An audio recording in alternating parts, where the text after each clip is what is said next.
I never thought I'd be the kind of person to sit back and watch my life fall apart in slow motion, but when it finally happened, I realized something. Destruction is a lot quieter than people think. It doesn't come with loud crashes or dramatic showdowns. It creeps up, settling into your bones before you even notice. My name is Laura, and at the time, I was 29. I had a stable job in marketing, a fiancé I adored, and a wedding date set for the summer. Everything in my life was falling into place so perfectly that I almost felt guilty about it. Almost.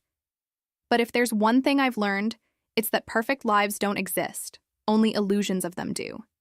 And mine was about to shatter in a way I never saw coming. My sister Julia had always been competitive. That's the nice way to put it. The truth? She had a habit of wanting things that weren't hers. Growing up, she would borrow my clothes and never return them, take credit for my ideas in school projects, and somehow always date the guys who had shown interest in me first. It was annoying, sure, but I chalked it up to sibling rivalry. I never thought she actually hated me. That's what made it so easy to overlook the little things, the way she was always a little too interested in my relationship with Daniel, my fiancé.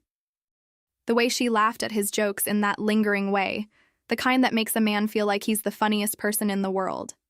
The way he looked back at her. But love makes you blind, and I was wearing the thickest rose-colored glasses imaginable.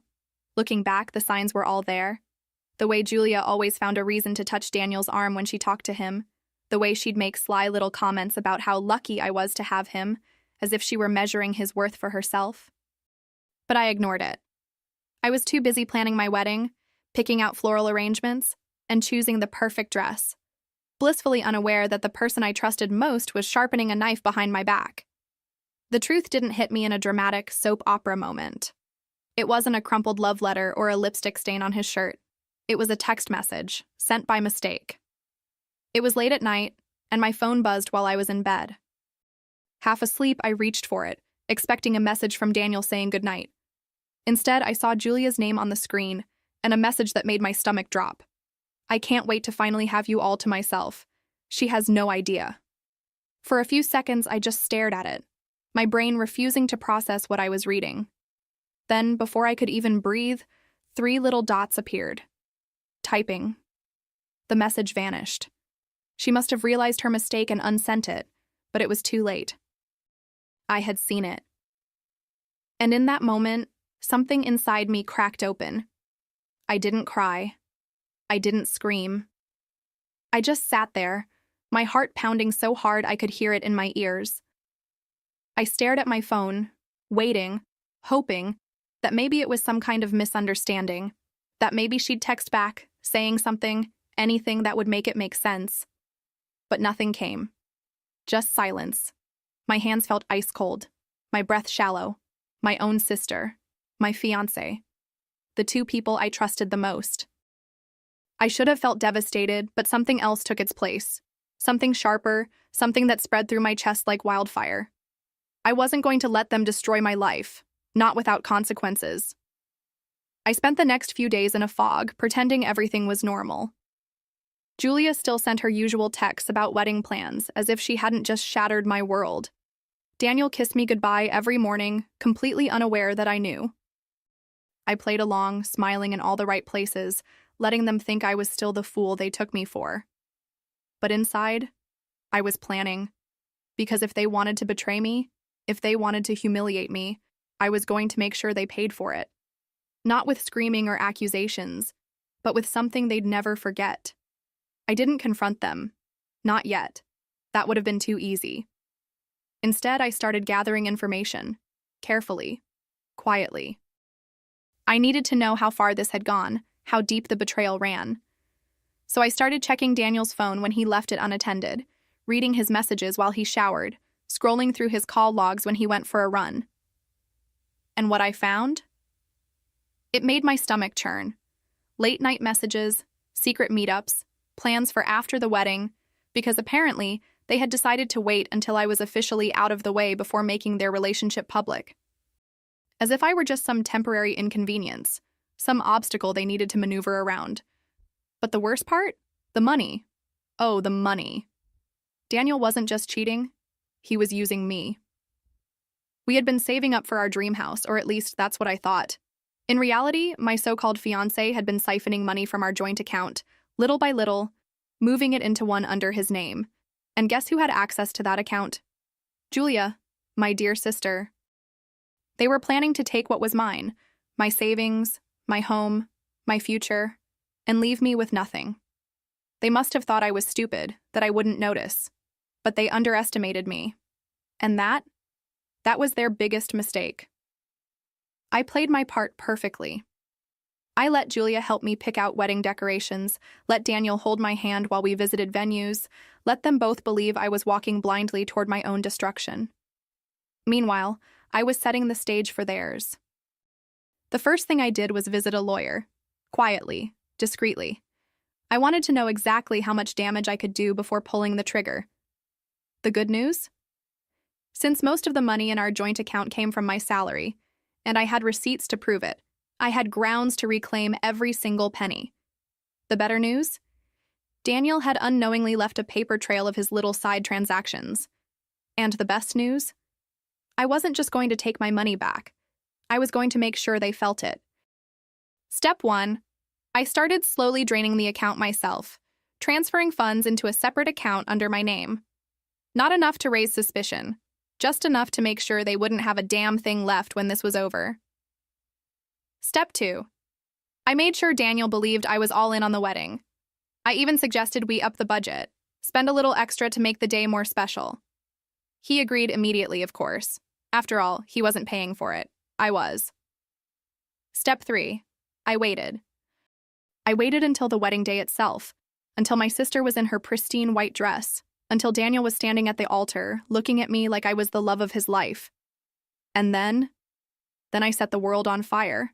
The church was packed. Friends, family, co-workers, everyone who mattered was there, waiting for the perfect moment when I would say I do. Julia was in the front row, glowing with fake excitement, probably thinking about how she had won, how she had stolen everything from me without consequence. Daniel stood at the altar, confident, relaxed. He had no idea what was coming. I walked down the aisle slowly, savoring every second. My heart was pounding, but not from nerves, from anticipation. I let the priest get through the opening words, let the tension build, let everyone bask in the illusion of a beautiful wedding. And then, when it was my turn to speak, I took a deep breath, smiled sweetly, and said loud enough for the entire church to hear, "Before I marry you, Daniel, there's something you should know. And Julia, you might want to listen too." A hush fell over the church. I could feel the weight of 100 pairs of eyes shifting between me, Daniel, and Julia. He laughed, a nervous little chuckle, like I was about to make some cutesy confession about how I once ate cake for breakfast. Julia, on the other hand, went rigid. Her fingers curled into the fabric of her dress, her face frozen in a tight, polite smile. I could practically hear the gears in her head turning, wondering if I had found out. If I knew. I turned to face the crowd, making sure I had everyone's full attention. Then I pulled out my phone, clicked a few buttons, and let my voice ring through the church speakers, because, of course, I had planned ahead. "I can't wait to finally have you all to myself." She has no idea. Julia's own voice echoed through the room, her words, the words she had meant for Daniel, now heard by everyone. Gasps rippled through the guests. My mother clutched her pearls. My father's face darkened. And Daniel? He went pale. Julia let out this strangled noise, somewhere between a gasp and a whimper, as if she had been physically struck. The silence that followed was thick, suffocating. I let it stretch, let them feel the weight of it. Julia's mouth opened and closed like a fish gasping for air. Daniel took a shaky step toward me, reaching out like he could somehow undo what had just happened. "Laura, let's talk about this," he started, but I wasn't done. I turned back to the guests, scrolling through my phone as if casually checking emails. "Oh, but there's more," I said, my voice dripping with false sweetness. "See, my darling fiancé and my beloved sister weren't just sneaking around behind my back. No, they were planning a whole future together, one that involved my money, my savings, our future home. Funny thing is, I checked the account this morning, and guess what?" I looked straight at Daniel now, enjoying the way his face twisted with confusion, then panic. "It's empty. A murmur spread through the church. Julia's hands flew to her mouth. You, she started, her voice barely above a whisper. I transferred every last cent out weeks ago, I continued, tilting my head. So tell me, you two, what exactly were you planning to do with a wedding you couldn't afford and a life you can't pay for? Daniel's face twisted into something ugly. Anger, panic, desperation. Julia looked like she might faint. You're lying, she hissed, her voice shaking. Oh, she wished I was. I let out a soft laugh, pulling a neatly folded piece of paper from my bouquet. Oh, Julia. You always thought you were the smarter one, didn't you? You always thought I was too naive, too trusting. But here's the thing. When you spend your whole life playing games, you forget that sometimes? The other person is playing too. I unfolded the paper, holding it up for dramatic effect. Bank statements, I announced. Every little transaction, every shady transfer. Oh, and the best part? The fraud report I filed this morning. Because, Daniel, when you started moving my money into your name, that was a crime. Gasps, murmurs. My father's face was red with fury, my mother shaking her head in stunned disbelief. Daniel's jaw clenched so tight I thought his teeth might crack. Julia? She was already taking tiny steps backward, like she could somehow escape this. This isn't happening, she mumbled. This isn't happening. But it was, and I wasn't done. Oh, and Julia? I called sweetly. She flinched. You might want to check your phone. You'll see that your little secret messages, your plans, well, they're not so secret anymore. Her eyes went wide as she fumbled for her phone. The moment she unlocked it, a horrified gasp left her lips. I had forwarded everything to our family group chat, every single message. Julia's hands trembled as she scrolled through her phone, her face draining of color with every message she read. Daniel had gone completely still, his hands clenched at his sides, his breath coming in short, uneven bursts. The weight of the moment settled over them, over the entire church, thick and suffocating. I could feel the stares burning into me, some shocked, some horrified, some impressed. But I didn't care about them. This moment wasn't for them. It was for me, for the woman they had tried to break. I turned to Daniel, my voice softer now, but no less sharp. I loved you, I said, and I meant it. I had loved him with everything I had, and he had taken that love, that trust, and turned it into something rotten. I would have done anything for you, and you repaid me by plotting behind my back, by taking my money, my future, and handing it over to the one person I should have been able to trust the most. I swallowed hard, feeling the sting in my throat. But I wasn't going to cry. Not for him. Not for her. I hope it was worth it. Daniel opened his mouth, but no words came out. What could he possibly say? That he was sorry? That it was a mistake? That he loved me? I could see the thoughts racing behind his eyes, the desperate search for an excuse, a way out. But there wasn't one. Not anymore. He had done this. They had done this. And now they had to live with the consequences. I turned to Julia next. My sister. My own flesh and blood. She wasn't even looking at me. She was staring at the ground, shoulders hunched, as if she could shrink away from the reality she had created. Why? I asked, my voice barely above a whisper. The word carried more weight than any accusation ever could. Why? Why would she do this to me? Why had she always needed to take what was mine?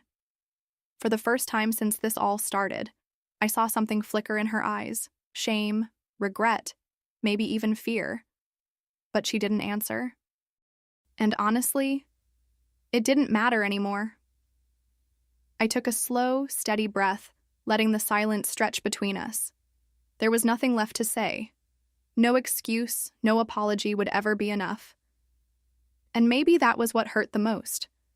Not just the betrayal, but the realization that Julia had never truly cared about me the way a sister should, that Daniel had never truly loved me the way I had loved him. I turned back to the crowd, my family, my friends, people who had come here expecting a wedding but had instead witnessed something far more raw and real.